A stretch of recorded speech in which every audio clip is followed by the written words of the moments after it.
Hello, everybody, and welcome to Two Geeks and One Noob, where we gather friends of similar interests and maybe not so similar and discuss, joke, learn more about, and generally have fun with geek culture.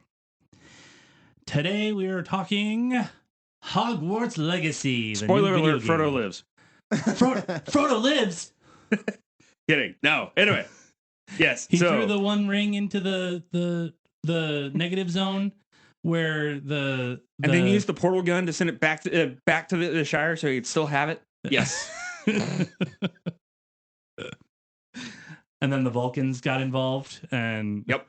And then Tilt came out. Yeah. And then Tilt came out. Yeah. Anyway, all right. So let's talk Hogwarts Legacy. I myself have only played a couple hours of it through. Arguably, all three of us can say we've only played a couple of hours. A couple of hours. Okay. But... yes. You guys have played a few more than me. Yes.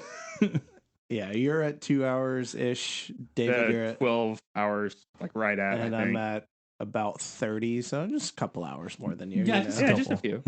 That has basically been the only thing I've done in my free time over the last week. Yeah, I only got to play a little bit on Saturday, which was the couple of days after it came out. And what I saw of it was amazing. It's just this game has been incredible. Like, I feel like this could already have the game of the year. Oh, yeah. I think the only game I can see giving it any competition is going to be Tears of the Kingdom, but that doesn't come out till May, so we still have several months until we see what happens with that. But yeah. Yep. Just everything about the game, it just feels like it's so well done. And it's like, even with the graphics, I've seen a few people complain about it being quote unquote dated graphics. I'm like, well, the game's been in like development for a long time now, so I think that's 6 years, something like that. Yeah, so it's 6 or like the 7 years. graphics aren't going to be perfect, but they're also really friggin' good. Yeah. Oh yeah. Honestly, the only thing I've seen so far that I haven't liked is the same thing as with every other video game, is just the facial movement. Yeah. The facial movement is always kind of a pain point in a lot of video games. Like, I feel like it's better than Mass Effect. It's better than a lot of games, but like it just looks so clean visually. The mechanics, the gameplay, the world, the visuals of the castle, the outer grounds. I mean, I mean, like being able to just travel anywhere. And like I said, I haven't even gotten to that point, but I watched my brother-in-law play because I think he's about the 20 or so hours in, and he's about where I am. Yeah. He had texted the other day that he was about the 27-hour mark. Yeah. And that was exactly where I was on that same day. Nice. So yeah. I'm sure he's gotten much farther by now, but yeah, probably. Yeah, so he and I are probably on pace with each other about the 30-ish hour mark. Yeah. But yeah, so we'll open it up here for some kind of open-ended questions here, but like what are some of the things that have impressed you the most about the game? I think the combat has been one of the top things for me personally.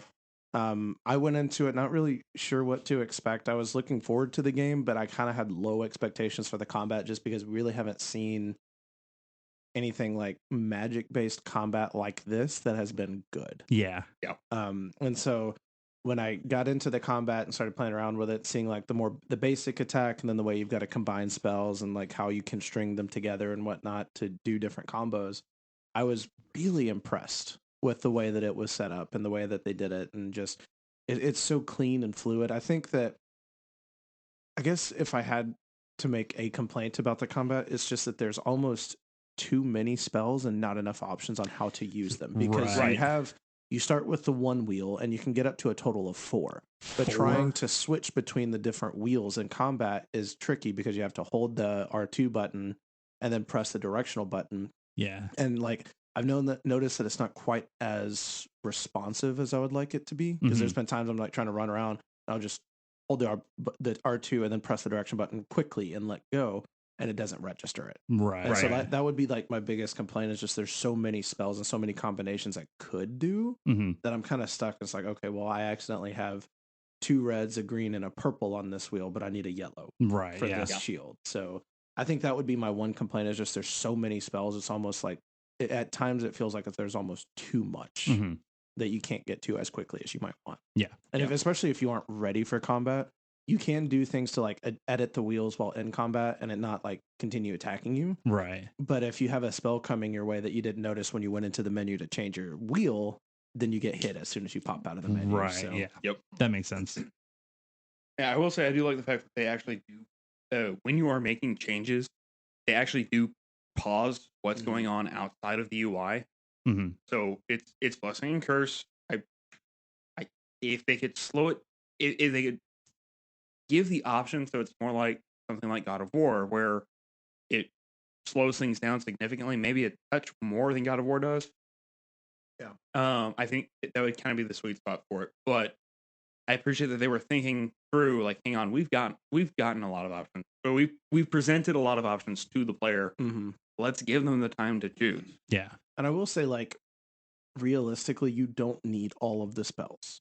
And so it's like that's partially on me being picky and be like, no, I want to use this curse and this and this and yeah, this. it's like a cosmetic kind of thing where like you don't necessarily need it, but it's fun to have. Right, exactly, exactly. And so there's like if you went into a combat with a yellow, a purple, a red, and a green spell, you'd be golden.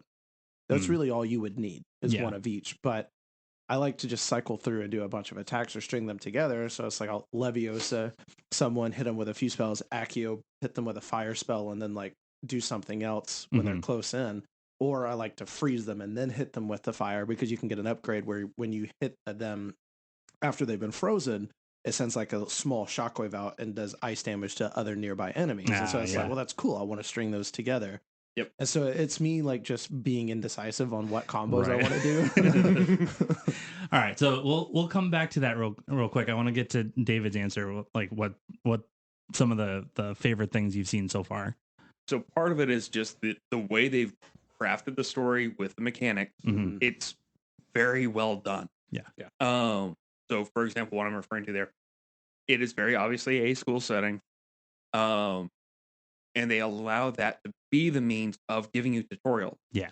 So it's built in without and then you have the voiceover actor for the character stepping out and saying, press the L2 button and no, stop. You're ruining the immersion when you do that. Yeah. They didn't succumb to that at all. They're like, the school setting. Yeah. Have it while they're doing the little mini game to learn the new spell.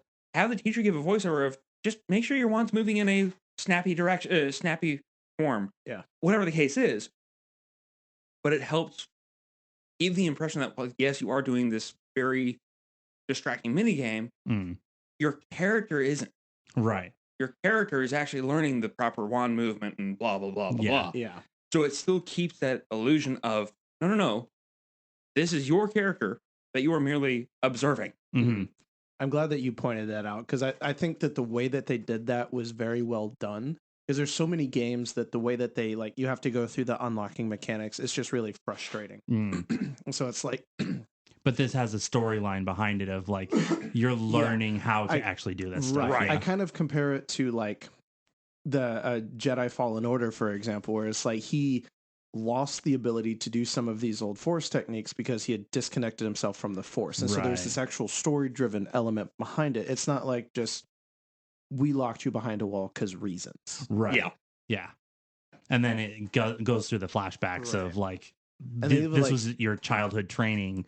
Here you go. Right. And they even comment on like, with this one, how it's like you are joining as a fifth year, which is very rare and unusual. And so it's like you're going in with a complete lack of experience and you're just immediately behind the curve. Yeah. So I'm going to kind of make a quick connection here because it's what's pinging in my head. Is it's very much like D&D because it's almost like a warlock that multi-classed as a wizard where like they have that innate ability, but then they were like, you know what, I need to learn more spells. Yeah. So I'm going to go to school for it. I'm going to get my spell book and I'm going to, stuff like that. That's what it feels like to me when I started playing. I was like, oh, okay, so he knows how to do magic. He's been taught some things that he already knew how to do. Yeah. And now he's just perfecting and learning more spells, which I think is amazing to be able to put that in a video game. And I liked how they kind of explained it in the beginning. It's like, okay, you were given a loner wand, so you can do some very basic spells so that you can just do the absolute bare minimum to get into Hogwarts. And I haven't even gotten to that part yet of getting the new wand yet. It takes a little bit to get to it because you have to get through some of the quote unquote tutorial, and like if you're anything like me, you get immediately distracted with the world. So. Right. Oh yeah, absolutely. I will say another thing that's really enjoyable to see, because we didn't see him in the movies, but they emphasized the point of why he was such a pain in the butt in the books. Peeves is actually a part of the storyline. It's not just he's there. It's no. He's going to screw with you. Yeah. That's the guy, the like very like jestery thing, right? Yeah, like the way that they have Peeves interacting with you throughout the world and the school, it's like it's so funny, and just like he'll randomly pop up and just be super loud, and it's like, go away, I'm being stealthy.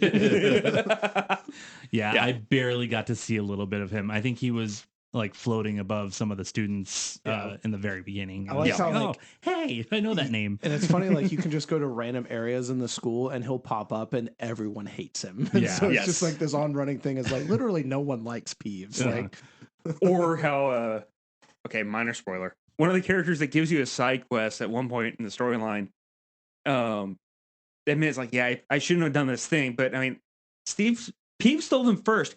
And anyone you talk to about that quest in game is it like, oh, he stole them from Peeves? Cool. It's basically just like, oh, you messed with Peeves? Cool. We're good. Good job. Yeah, exactly. But I mean, when it first came out, had friends asking, colleagues asking, like, oh, what do you think of the game? And my tongue-in-cheek response was, it's basically the best parts of Bully and Fable thrown in together with Harry Potter dressing. And the more I think on it, no, that's actually spot on. Mm-hmm. Yeah. Like I haven't played either one, but everything that like I've heard of Fable. Okay. One of the biggest things that's really stood out to me is just it genuinely feels like it's just a love letter to the fans. Yeah. The attention to detail, the design, the way that they bring in the lore from the world, which like it's that typical like collecting, like, oh crap, there's a bunch of things on the map I have to go find. But it's like it's adding to the lore. So it's not like it was like Assassin's Creed 2, for example. It's like I just spent 6 hours finding all of the feathers. Why did I do this? Right. I regret everything. Yeah. It's like, but these are all components in the game to build your and there's potions actually and stuff like that. Yeah, there's actual rewards for doing it. So it's like if you collect a certain number of random scrolls around the map, bam, you unlock this cosmetic item, or you unlock this or that. So it's just the way that they did it. It definitely feels like it feels like it was a game that was made by fans. Yeah. And that's the thing that I feel like this culture is severely lacking in, is like people think that fan service is a bad thing.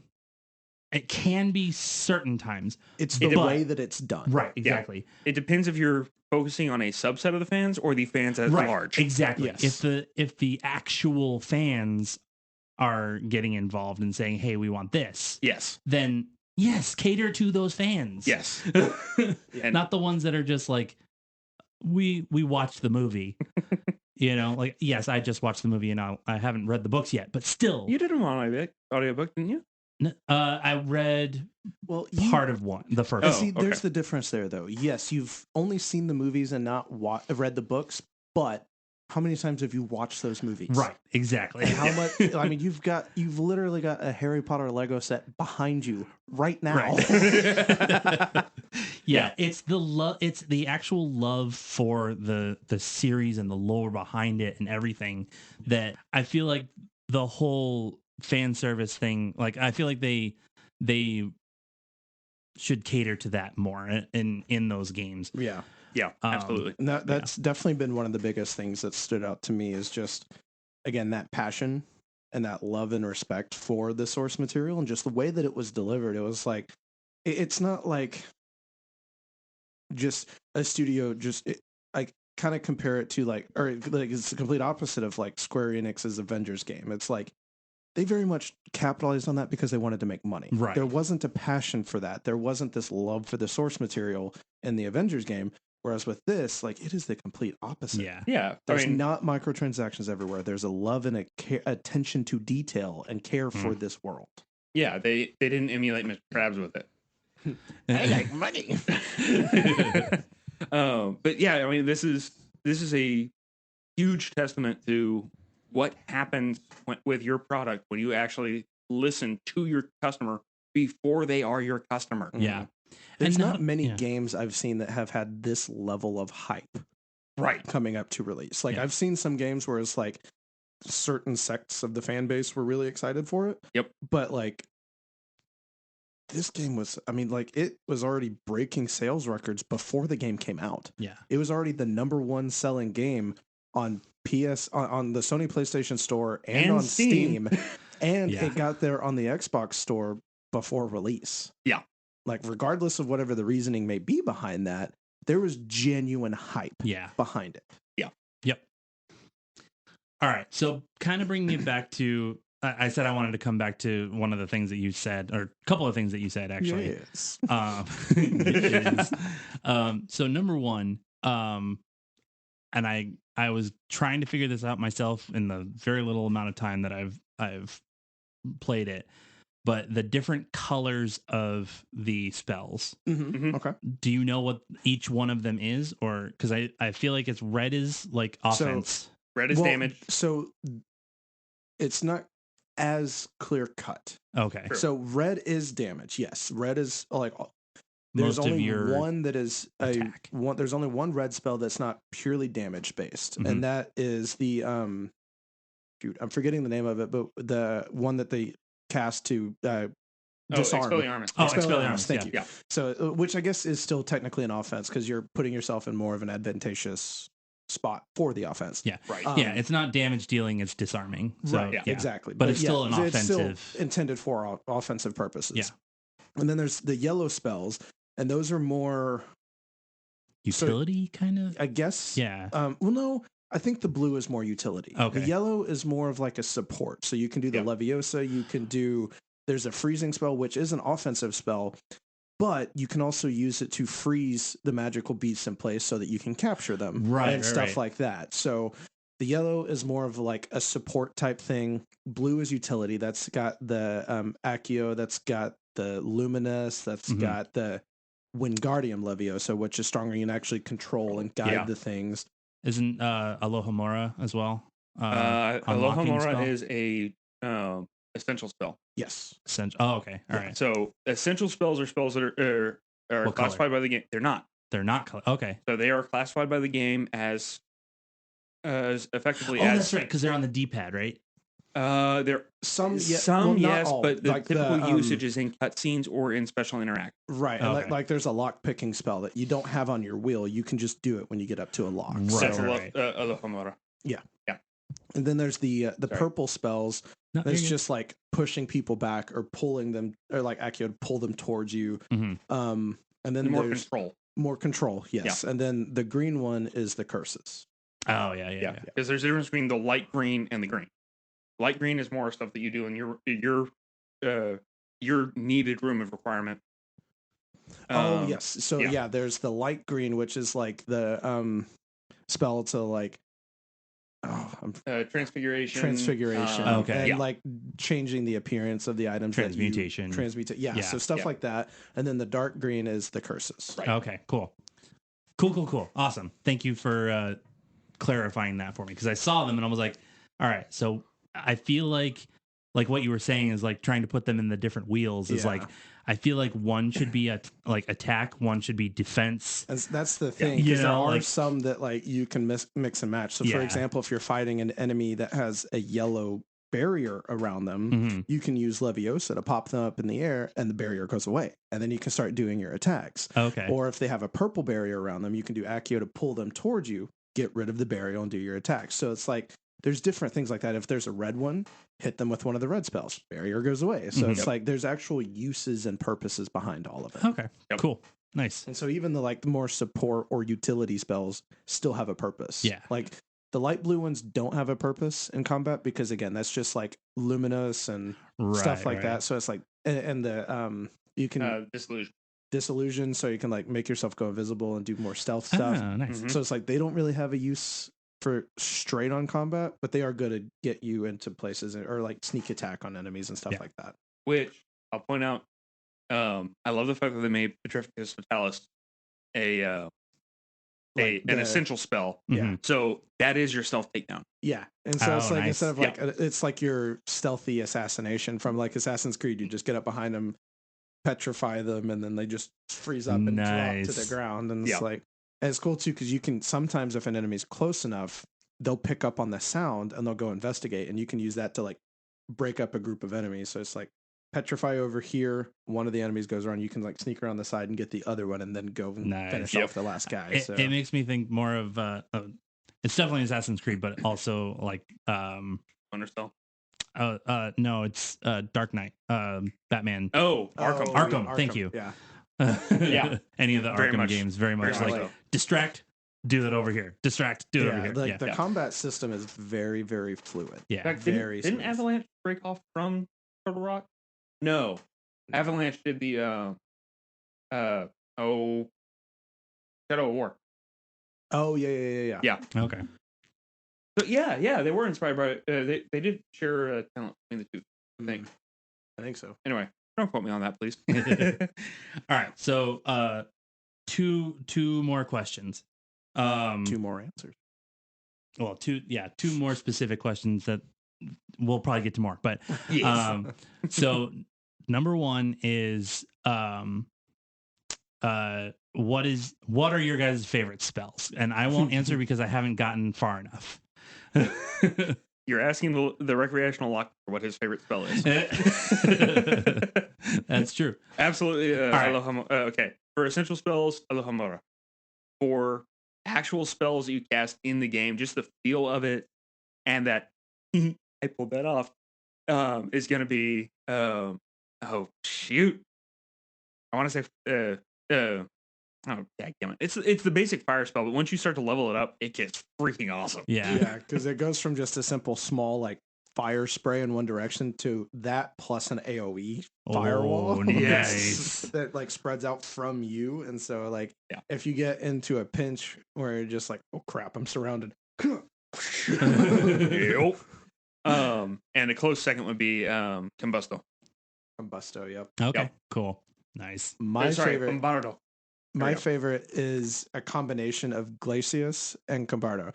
Where it's just like freeze and then cast the fireball from a distance. It explodes out and does the fire and the ice damage, a little bit of a radius near them. It's just, that one's a lot of fun. So I was like, I do those two together as often as I can. And I got my first curse and was able to level it up to where I can curse an enemy, and as I'm attacking them with even just the basic spell, it sends out cursed orbs to nearby enemies and curses them as well. And so if you're surrounded by a lot of enemies, it's a good way of doing a little bit of a crowd control, because once they're cursed, they stop attacking.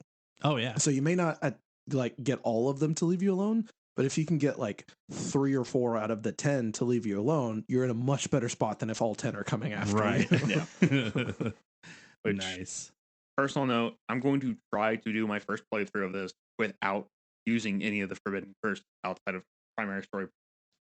I've not gotten to a point where I've learned any yet, so that may not be feasible. There is a way to do it. Okay. It will be based on a decision wheel when you get to that point.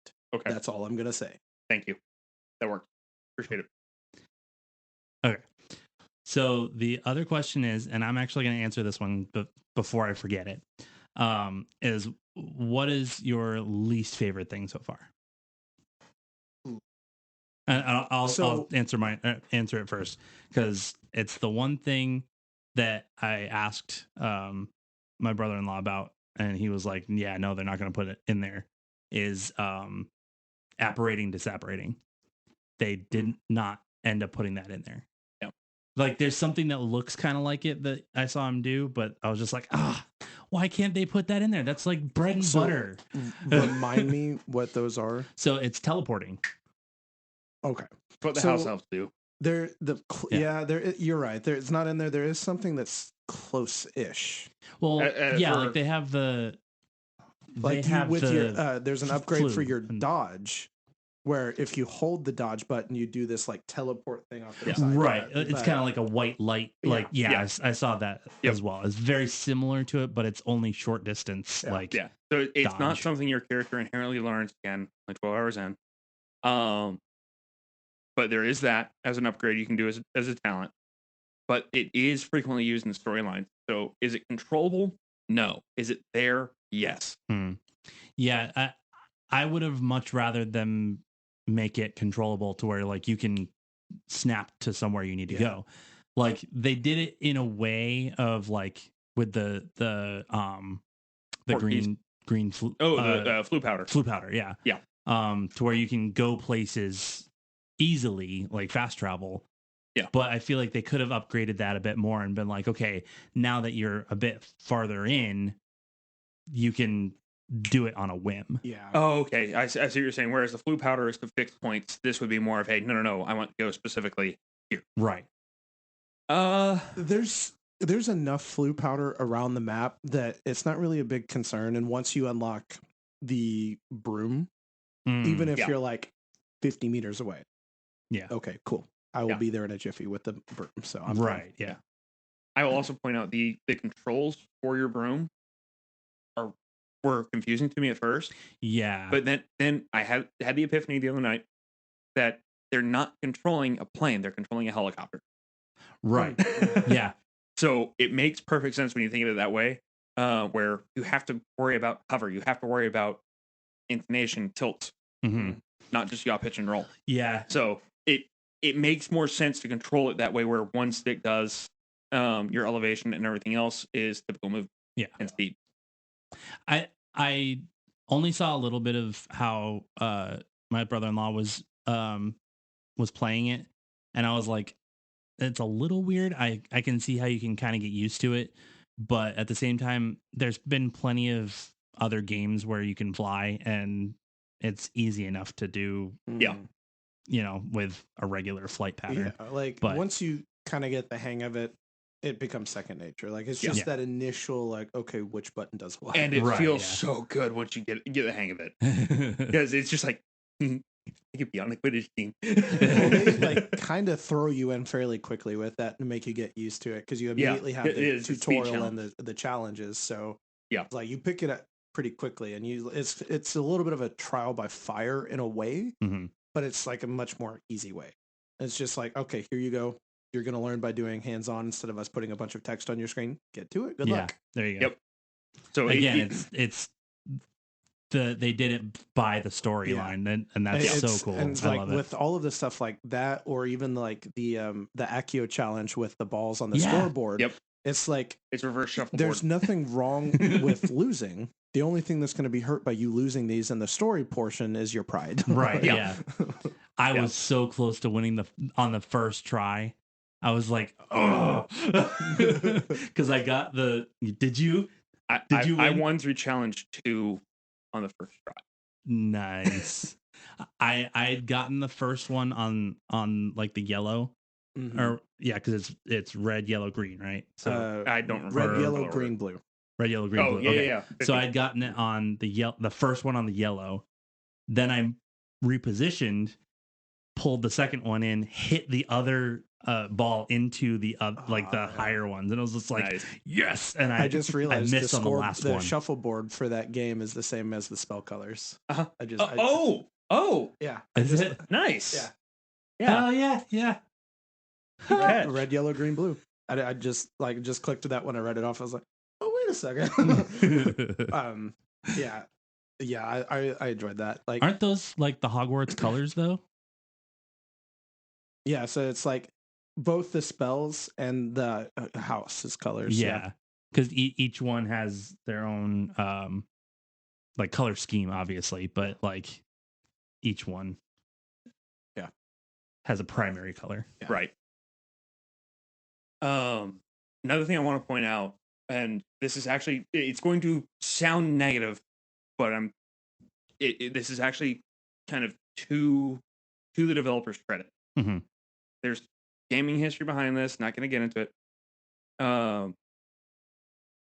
The way loading is handled is so exceptionally well done that the few times you have to deal with it, those 2 to 3 seconds are absolutely maddening. Yeah. It's like it doesn't hit often, but when it does, it's just like slow down my groove. Yeah. Like not only does it not hit often, it doesn't hit long, but for those exact reasons, it makes it all the more painful to sit there. Like, it's like when they originally came out with that with Arkham. It was like, okay, I can just walk in a door. Great, awesome. Yeah. But then when it glitches or whatever, it's like, no, I want to just walk in. Yep. It's just enough immersion breaking that you notice a little loading bar on the door. And then it goes away and you're like right back into the immersion really quickly. But it's like just that split second, you're just like, hey, at least it avoids the Halo 2 effect of, oh, look, background loaded in. Hang on, they're talking. Who's talking? Oh, look, characters. Oh, they're low poly. Oh, there we go. Yeah. Or the Mass Effect. The inverse ragdoll. Yeah. So for mine, there's 2 minor complaints I have. One is when you're flying around on the broom, you can't just fly into Hogwarts or into Hogsmeade. Yeah. There's that barrier that prevents you from flying into that. And I'm just like, okay, it's an open world. I'm flying around like these are all wizards in this area for the most part. Maybe some muggles, but for the most part, everyone is magical beings within this area. So why can I not just go and land in the city? Yep. I can't sit there and destroy things. And you made it to where I can't land on the roofs. Fine, but at least let me fly into the city and land on the street. Like, there's no reason why I can't do that. It's just, and it would have been nice for them to like make a reason for it of like, even if it was just storyline driven of, hey, they have a barrier over the city. Well, I mean, visually they do, but it's never stated. Yeah. Right. Well, and that's more so, I think, just for the way that the game is set up, not actually like intended as part of any sort of story or anything, whether it's stated or not. It's just kind of there. And so like that would be my biggest thing. And it also, like, if I'm in the middle of Hogsmeade and I want to just like hop on my broom and just fly off towards my objective, I can't. Right. So I either have to run out of the city until it lets me get on the broom, or I have to fast travel to a different place and then get on the broom. So that's like one gripe that's annoyed me, just because it's like there's really no reason for it, other than maybe just trying to get everything to load in. Yeah. I will say though, it does kind of give you the wizarding equivalent feeling of stepping out of your car while it's still moving in a game. So I mean, there is that trade-off of it. Just kind of makes you feel like an absolute bad.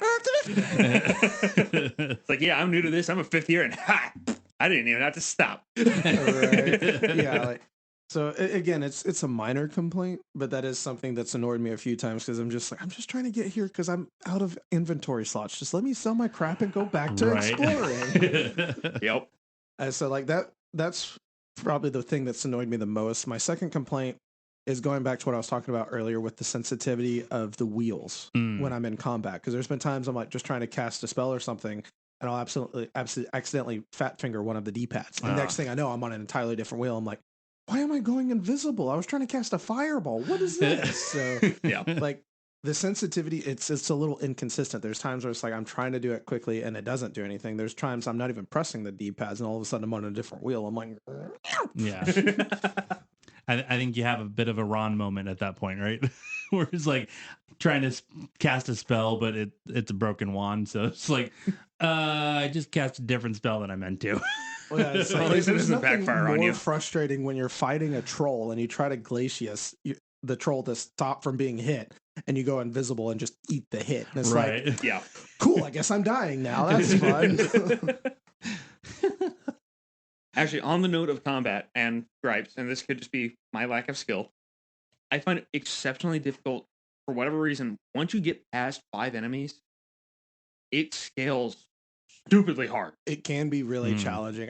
There was one side quest that was like a 5-stage gauntlet, and it like I struggled with that. It took me several tries, and I had to leave and go buy a bunch of potions and items to help me with the combat. And like, granted, I think that's intentional. Like the Chinese cabbages that you throw out to like attack enemies, those do a surprising amount of damage. And I learned that after like 5 or 6 times of dying in the gauntlet, and I just went and got those. I was like, all right, just help me get through this troll. Even if you do like 1% of damage, that's 1% I don't have to worry about. Exactly. And then I like kill a wolf, turn around, and the troll's at half health. I'm like, but how?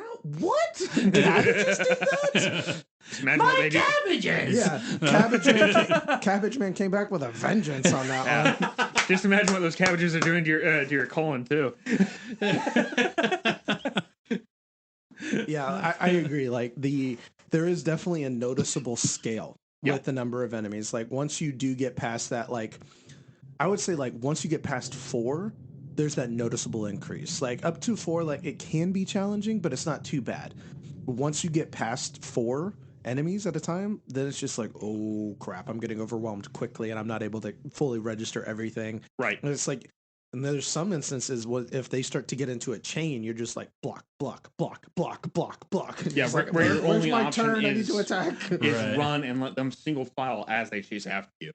Yeah, or just start Dark Souls rolling out of the way until you just start casting. Yep. Roll. Yeah, I do like that they did work in the ult attack with the ancient magic, and that they vary it. So there yet. Okay, so there's like 3 different ways that it can trigger, and it's at random. It's all RNG on how it triggers. Yeah. So there's one where I've seen that. There's one where it's basically like Thor. Summoning Zeus or Thor on him. Another one where it looks more like a Final Fantasy summons minus the massive deity in the background, where it just kind of picks them up and then they're gone. Well, what's interesting is they change a little bit depending on the enemy. Okay. So it's like, not complete RNG, it's depending on the enemy. Right. Okay. So like the one that you were just describing where you pick them up and kind of slam them on the ground, you can't do that with the troll because it's a big troll, of course. Yeah, so heavy. Instead, you're pulling on their club and then you just let go and it smacks them in the face. That's funny. So it's like you're basically playing tug of war with their club and you let go and just make them smack themselves with their own clubs. That's great. And I just realized that for the smaller enemies, the ult attack is basically good God. Yeah. And there's another one that's like immediately with the spiders, the big spiders, you pull it up in the air and shrink it down and put it on the ground in front of you and stomp on it. So see, I would have rather been like you pick it up and then the legs just go thunk. Well, they're trying to keep it family friendly. That and also that was The Hobbit, not Harry Potter. Right. Now, on the note of callbacks to the original series that were poignantly hilarious, there's a series of collectibles in the game, and there's a side quest. Starts off and it's called Follow the Butterflies. Okay. And if you recall in Chamber of Secrets, Ron's follow constantly the spiders, yeah. Follow the spiders. Why couldn't it just be follow the butterflies? As they're walking into this web infested area of the Forbidden Forest. Guess where that mission starts? That awesome. Was a fun little callback. I like that. Another thing, and I've not seen it confirmed. I've also not seen it denied. The guidebook, your game journal in game, looks as an asset a lot like the descriptions of Hermione's book. She's always touting in the first couple books of Hogwarts: The History. Oh yeah. So effectively, another collectible, but also how you keep track of your quest, the map. Floo powder points. It's effectively you're the one compiling the book. You're the one compiling that book. Oh, so I've not seen it denied yet, but I will also caveat that I've intentionally been avoiding it because spoilers abound online. Right. So also, if you're looking at getting into this game, be very careful of what you are reading beforehand. Yeah, I would say if you can avoid internet as much as you can before playing this game, because I've been except for our podcast. Yeah, listen to our podcast. we're intentionally being careful with this one, but there's over 30 minutes in. I think we're past that point, guys. We're also not. We don't have a comment section for the jerks to put spoilers. That's so. True. Very true. Yeah, I got stung by the spoilers on a YouTube comment section, so I have not. I'm sorry. So I'm okay. Yeah. And I'm on Facebook every day, so sorry, bud. I guess that's what I get for commenting on sarcastic YouTube channels. That's why I never comment. I usually don't, and I saw a really good sarcastic comment. I felt the need to reply, and it didn't work out for me. I love the way that they have set up for collecting the magic beasts. Oh, I think the way that they I haven't gotten that far yet. It's such a fun and unique way, and there's different things you can do. You can either Leviosa them to for the more difficult ones to capture them. The legendary ones, it's good to freeze them, so you can do the capture because you have to do the button multiple times for like the little mini game quick time event. And so it's and you can just find them all over the map. So as you start going around, you'll just see like one of the beast claw icons on the map, and it's like, okay, this is where one of the magic beasts are.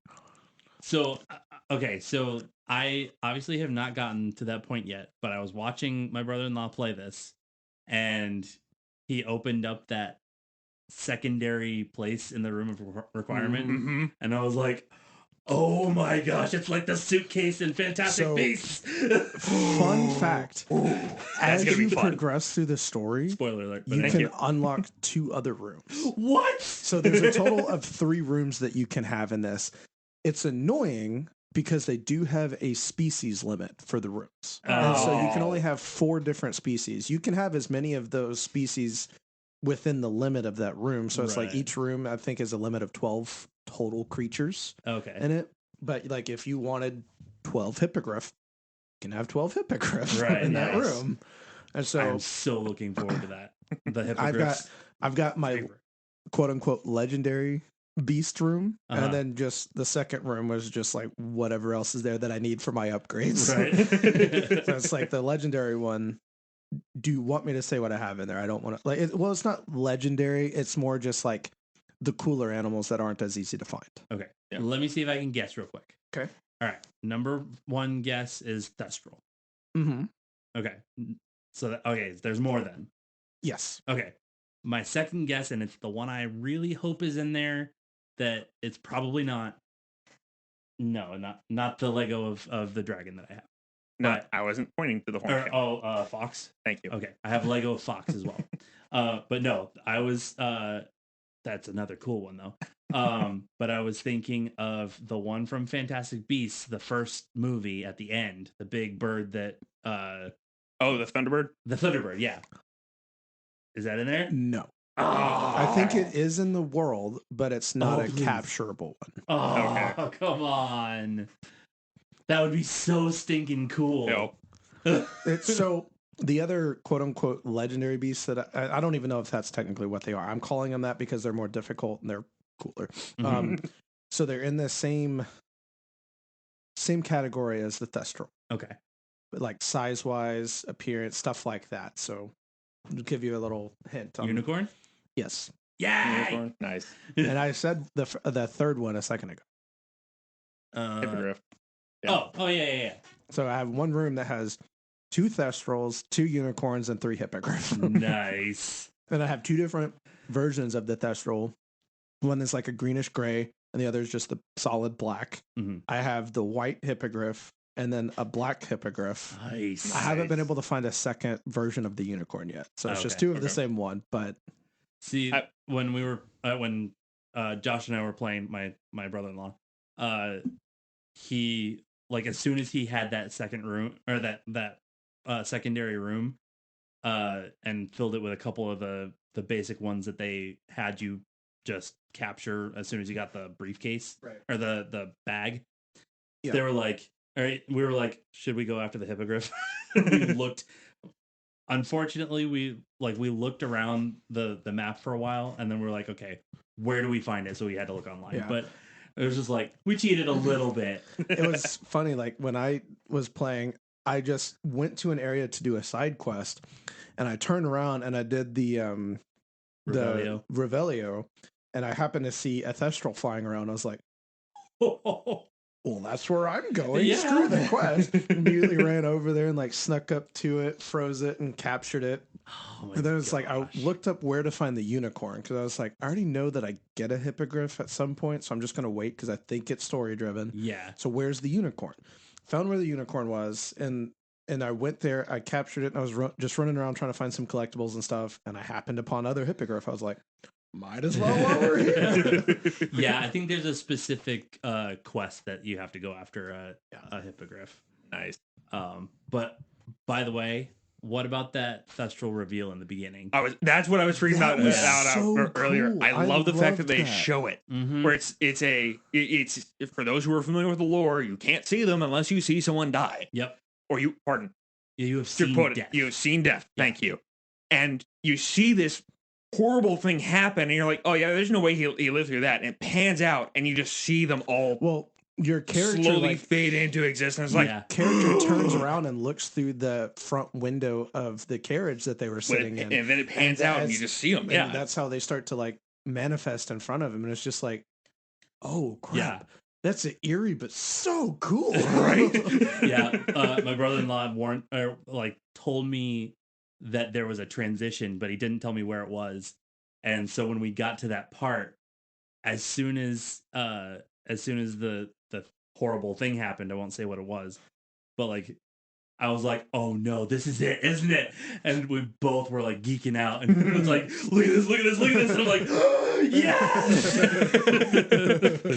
That is another note I want to put on this. They made the world so alive. Oh yeah. Where one of the first side quests takes you to one of the smaller hamlets. Mm-hmm. You're walking around. If you're walking from Hogsmeade to this hamlet on the other side of the lake, you come across this field, and it's full of Highland cow. Highland. Anyway, and my family, we're infatuated with all things Scotland and Ireland because it's our hair. Mm-hmm. So we come across it. I feel you. Yeah, and my folks were watching it, and all three of us were like, oh, it's Highland Kids. And then would just see this dragon swoop down and grab one and fly off. And Dad and I are busting a gut laughing while Mom's sitting there. Oh, hey. So a little world design thing that I noticed last night. I was just sitting there like on the map screen, and I was like looking at something on my phone because I was getting a text or something like that. And I just happened to look up as a certain creature from that beginning horrible moment is flying over on the map. Oh, cool. Yeah. And it's like I exited the map and looked up, and I couldn't see it, but I was just like, that's so cool. Like I didn't even know that it would appear on the map. I hadn't seen it up to that point. That was one of the first things I noticed when we were playing was he went to the map and like showed me how big the world was, and then all of a sudden I see that flying over. I'm like, holy crap, that's a magical map. Yeah. Yeah. Oh my gosh, this game is amazing. Everybody should go buy it. I cannot. I honestly can't praise this game high enough. Like, I have been genuinely blown away with this game, and I will say, like, out of the three of us here, I probably went in with the lowest expectation because I think I've got the least amount of like Harry Potter fan base within me. And it's like, again, I like Harry Potter, and I've always enjoyed the world and the movies and everything. Yeah.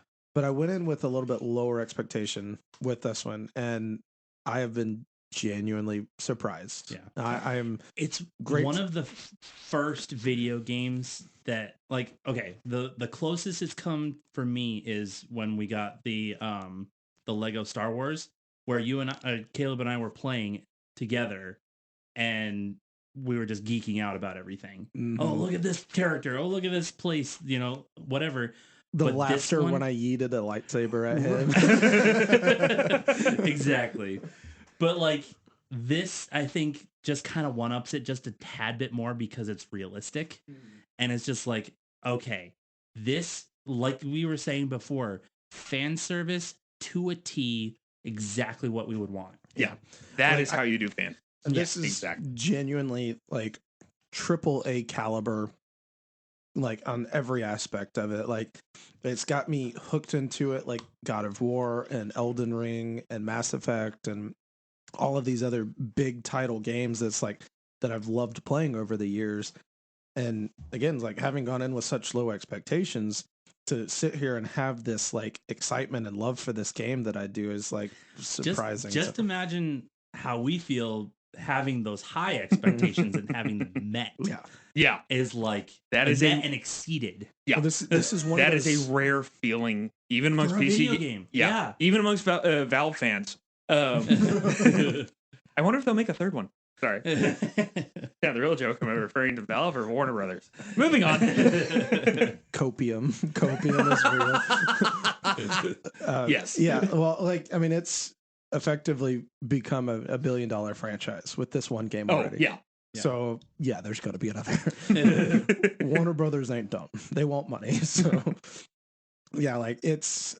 This is one of the few video games that I'm at the 30-hour mark, and I have at no point felt like, okay, I need to take a break and play another game for like an hour just to kind of like relax and turn off my mind for this game for a little bit. Yeah, it's just like every day I wake up and I'm sitting there at work. It's like, I want to play Billy and Harry Potter. I do not want to be working. So, it's like even games like Pokemon that I have been playing my entire life and love, I take the occasional break from, but this one is like, I just want to keep playing. Yeah. Because there's so much to explore, so many detail-oriented things just inside the castle itself. Yeah. With that, it's so much to explore, but done in a clever way. Right. Yeah. It's not like Assassin's Creed Valhalla, where it's just like you pull up the map and it's like, oh, that's a bunch of shiny. That's so much. That's so much to find, and it's a huge map. Yeah. It's just like, ooh, what's this? What's this? What's this?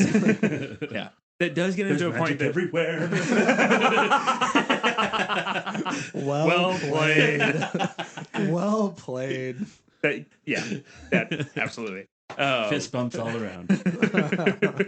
That does get into a point that I brought up with Dan earlier, beforehand, where they integrate things really well as far as like in-game canon and lore, but to the point of, at least to me personally, they bypass common sense a little bit. Mm-hmm.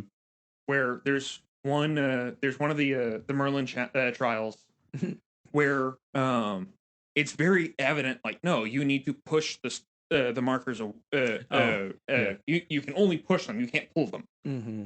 And I remember looking through it, and I try everything I can at the time, like, hang on, everything is pointing, I need to draw it in closer, but it's not letting me actually lift it, it's not letting me Accio it.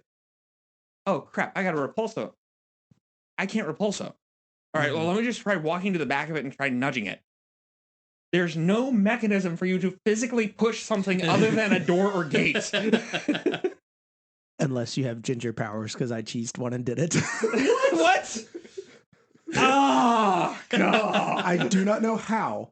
I genuinely don't know how, but I just so happened to make it work in just enough of a way that it got the momentum it needed to roll down the hill and rolled into the We're bowl. talking about different ones then. Well, it's like a ball. I'm not referring to the bowling challenges or the shrine challenge emulation in Harry Potter. I refer to the ones where it's like it's basically like Stonehenge and you have to move the markers.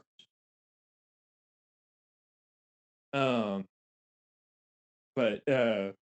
I know that there's one where you have to jump on top of the stones to finish those. There's one where you have to bring the fireflies to them. And then there's one that has the orbs on top of the pedestals that you have to attack.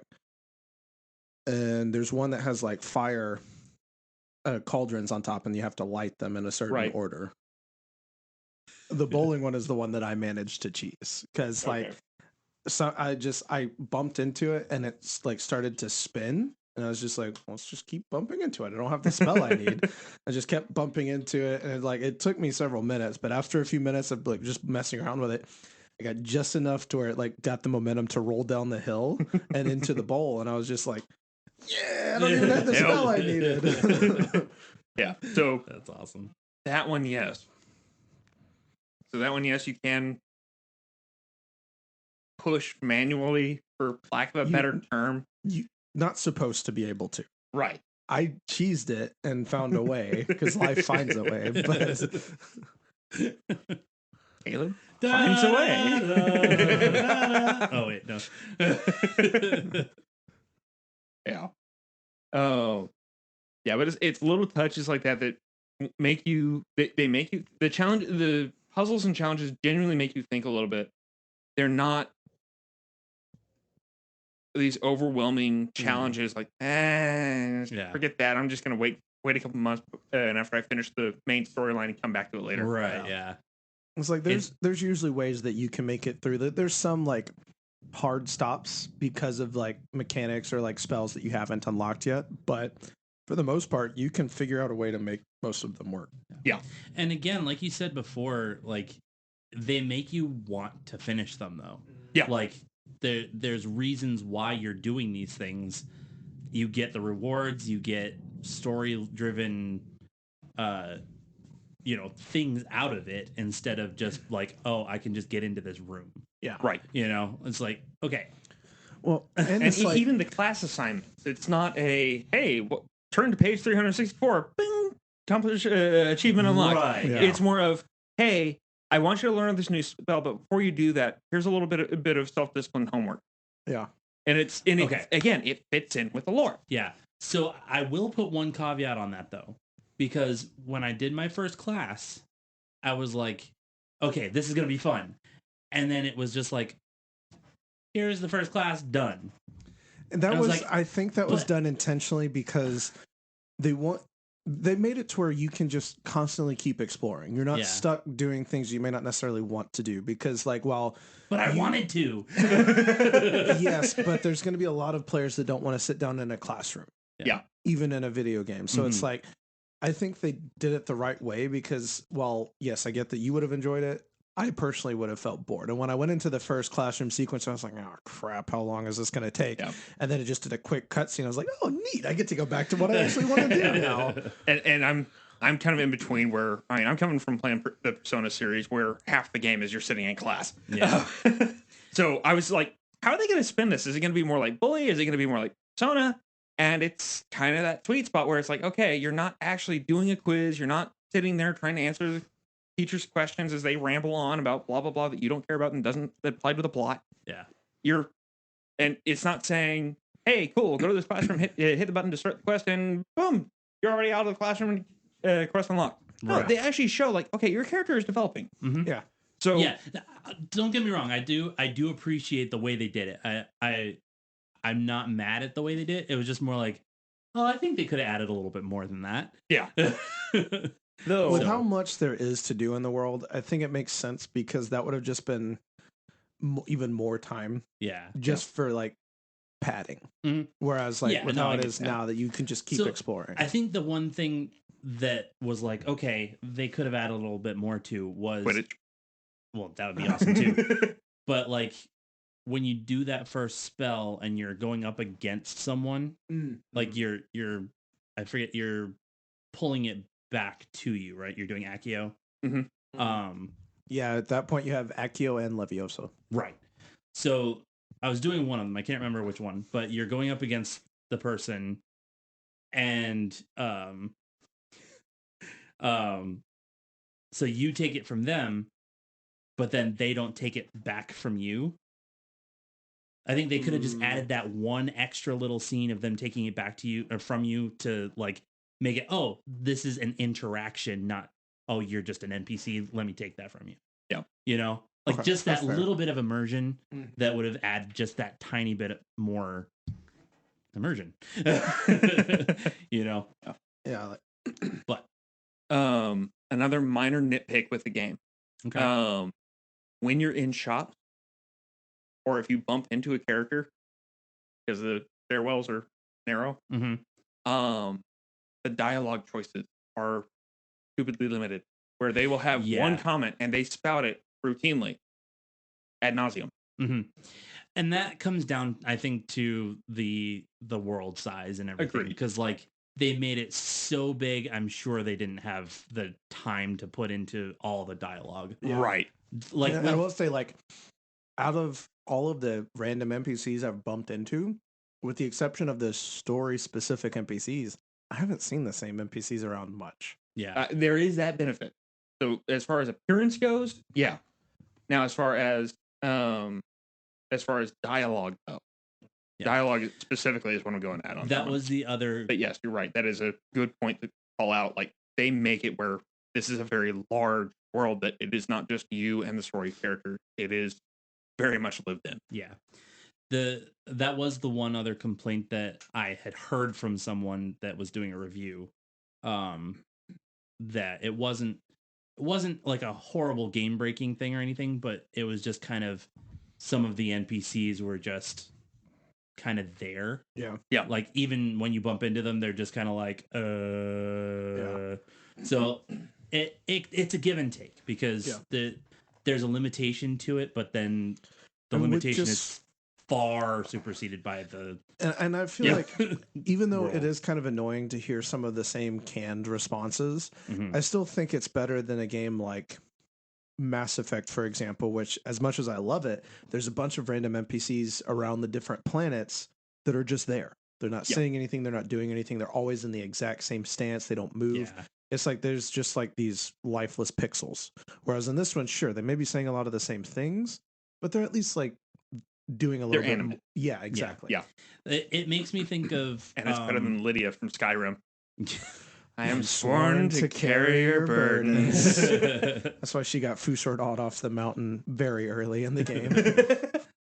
Yeah. It just makes me think of Spider-Man, the PS4 game, where they did have a lot of dialogue in there. And like anytime you bumped into anyone, there was an interaction there. Yeah. Which I thought was cool. That was a shorter game. And it was shorter and scale. Much smaller scale. Yeah, exactly. That's so it did still have that uniqueness with the interaction. And so there's that balance. It's like the bigger the world is and the more NPCs there are running around, the more canned responses you're going to get because they only have so much time to work on the and game, they only have so much money for all the voice actors. Right, exactly. So it's like, and I'm learning all this right now because I'm looking into becoming a voice actor. So, but I should write the Hogwarts makers and be like, hey, I'll come do it for free. No, not free. I'll do it for recognition. Market yourself a little better, Boo. You are not a DeviantArt artist, okay? Move on. Don't quote me on this. It's on the internet, but I don't care. And that's another one for editing fodder. So the last thing I wanted to point out is something that none of you guys knew that I had to point out to you is the ability to change the appearance of your character. Yes. Yep. Yes. So, like it's both surprising and not how many people don't know about that feature because they don't do anything to let you know it's there. Yep. But if you're not zipping through the menu and you just hover over an icon, you can see the button. It's like, oh yeah, it's right there. It's just press square to change visuals. But like, and it makes sense in this game, and it's something that we were all talking about before this recording. That's like, I would love to see that in more RPGs. Yeah. And for those on Xbox, I'm fairly certain that's the X button. It is. Okay. Yeah. Either the A or the X button on controller. You PC users, figure it out. Figure it out. Command X 722. Oh wait, there's no 22 I thought it was button. Alt F4.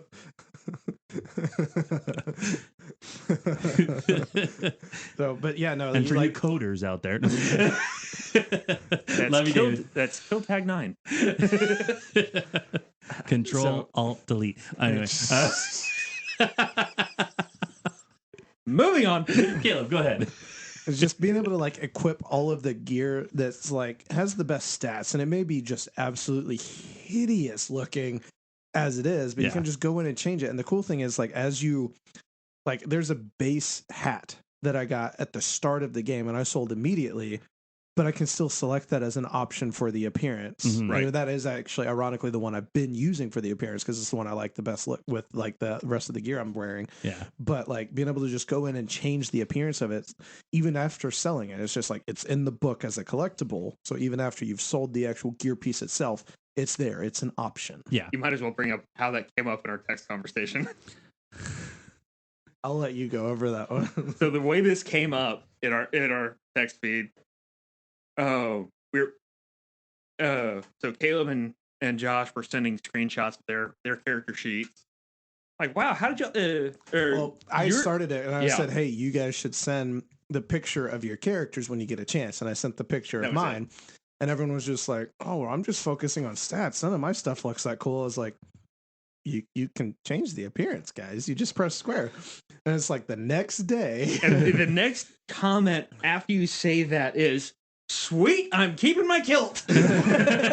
Well, that was the second time because we had that conversation and I said it with Josh, and then you replied later showing your picture, and you had apparently missed that, and so I went back and explained it again, and you were like, "Oh, sweet, I'm keeping the kilt." Oh yeah, you're right. That was it. Okay, still all right.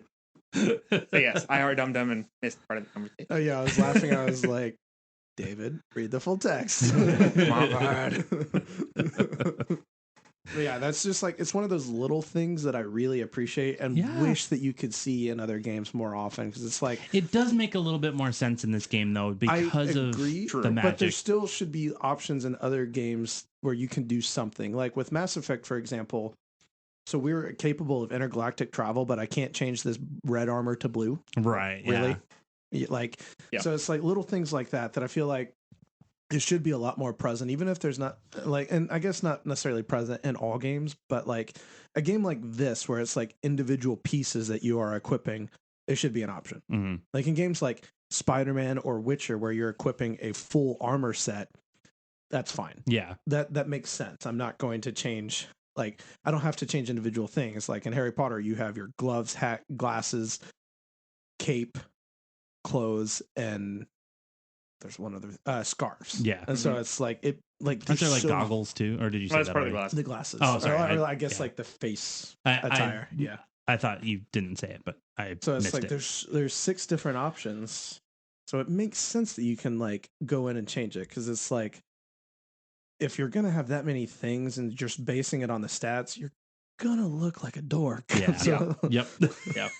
And since we've gotten to the point where RPGs now have your character with their gear in the cutscene, I distinctly remember playing Lost Odyssey, and the character looks like absolute garbage because he's wearing these massive, glowing, luminescent green earrings because they give the best stats. Yeah.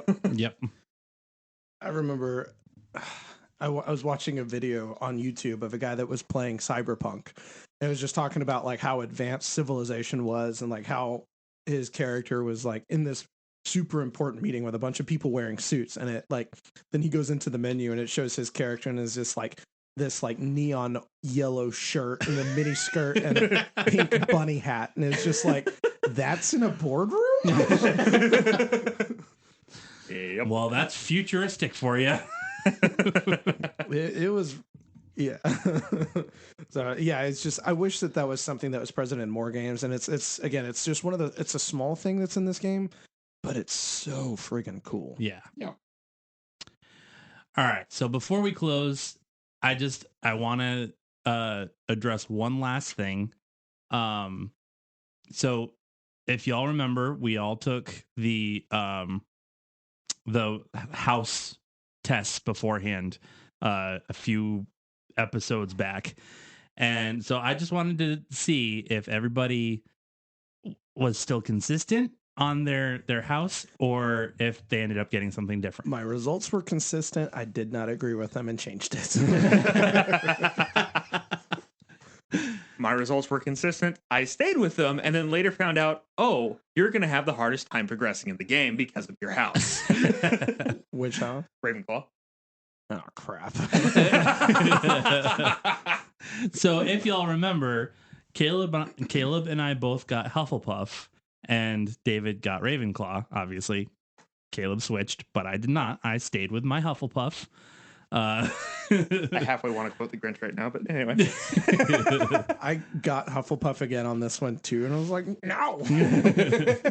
But I was just so impressed by that, though, that it was like, okay, we took it on the computer and got our results, and then we played it on the game, and we got exactly what they said it was. So I it's don't know if yes! you got the opportunity to do it. You can actually link your Wizarding World with your game, and so when you go into the game, it'll select your... Yeah. I have not done that because it's not my game I'm playing with. Oh, that's fair. I'm stealing it. You're not stealing it. You're borrowing it. I'm accessing it through someone else's account. You were at your brother-in-law's playing it. You're fine. As long as you weren't at your brother-in-law's just so you could play it, and that's the only reason you would go over there, you're good. Well, that was why we went over that day. But exactly. Therein lies the distinction. You're fine. That one hangout was for that purpose. Yes, exactly. That's fine. I did get the same wand. Oh yeah, yeah. I did not. I haven't gotten there yet, so I will also point out for Hufflepuff in particular, Hufflepuff gets access to a quest line that no other house does. You get to go to Alcatraz. Right? Alcatraz. Sorry, daggum it, Azkaban. You get to go to Azkaban. Really? There is an Azkaban quest line for Hufflepuff. Oh, that's a bummer. I didn't know that. Goal. Yeah, so my next playthrough will be as a Hufflepuff, and I will be cringing the whole time, but still. Hey, no crapping on the Hufflepuffs. Well, hopefully no crapping on anybody. Well, yeah. Well, I didn't know that Ravenclaw has the most difficult progression. So that is good and disappointing information to have 30 hours in. Yeah. Well, I think that's going to wrap us up for this one. Again, if you've been enjoying this conversation, share it with your friends and family. But closing words, just remember, it's not Leviosa, it's Leviosa. Stop it, Ron.